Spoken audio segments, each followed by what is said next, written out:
I think the majority of you would agree when I say this. The population of arena shooters isn't great. Now, I won't be discussing why they aren't pulling in massive amounts of players, but instead, I will focus on something that could help the growth of Diabotical. Many players who have stuck with the genre always focus on one thing that is the saving grace of arena shooters, and that's dedicated servers. I think it's becoming quite clear at this point. I'm becoming a contrarian of how the culture of arena shooters stagnate. In today's video, I will be discussing why Diabotical needs to focus more on queuing in both ranked and unranked scenarios. Like many of you, I played on a community server for what seems like to be the majority of my life. I grew up playing a variety of servers that offered vanilla gameplay or custom created mods to spice up what the original failed to deliver. So I'd like to clear any air with how I view dedicated servers, because I'm perfectly okay with the addition of them, but it shouldn't be the game's main focus. Instead, we should be actively promoting and rewarding players to queue for both ranked and unranked modes. Now, many of you will try to say that the idea of queues isn't feasible for an arena shooter because of the buzzword, queue times. While I've experienced my fair share of waiting for 2 hours to get in an elite ranked duel in Quake Champions, I've also had many quick queue times that have lasted all but 30 seconds. Sure, you could say that those 30 seconds are still too long to wait for, but then at this point I would say you just need to find a different game to play.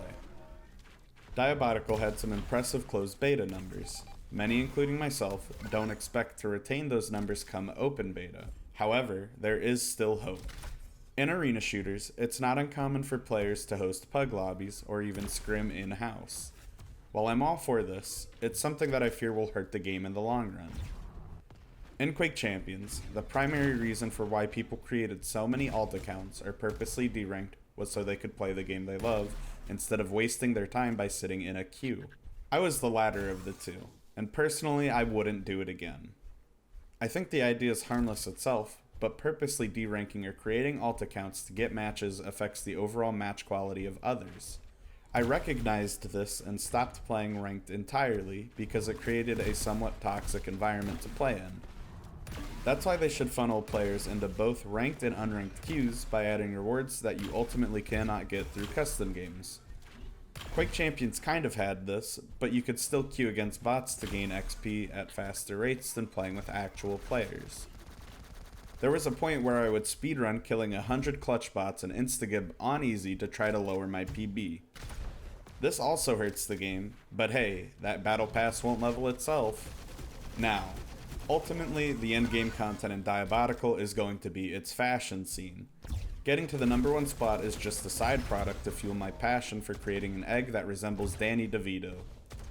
So, they should add some seasonal ranked rewards that are given to players that reach a certain rank. This is something League does by giving everyone who hits gold a specific skin for that ranked season, which promotes playing ranked. This ensures that within a certain skill range of mediocrity, the queue times won't reach 10 minutes, which is realistically what Diabotical needs to achieve for long-term success. They could add sticker packs, custom weapon skins, and maybe even a unique player icon that is given to those who hit an arbitrary amount of SR. Now, this next topic is something I really don't want to go too in depth on, because I think if you're trying to play and get better at the game, you want to play customs. But I do think that even players wanting to improve should play ranked more than customs, because it creates a living community. However, nothing will beat the golden age of connecting to your favorite DM server and seeing the many friends you made on that same server rise to a higher status by obtaining the coveted role of server admin. Thanks so much for watching to the end of the video, guys. You're amazing. If you agree or disagree, let me know down in the comments below. Also, if you enjoyed today's video, why not leave a like? I stream on Twitch as well. You can follow me at twitch.tv/xbiotv. Until next time, guys, peace.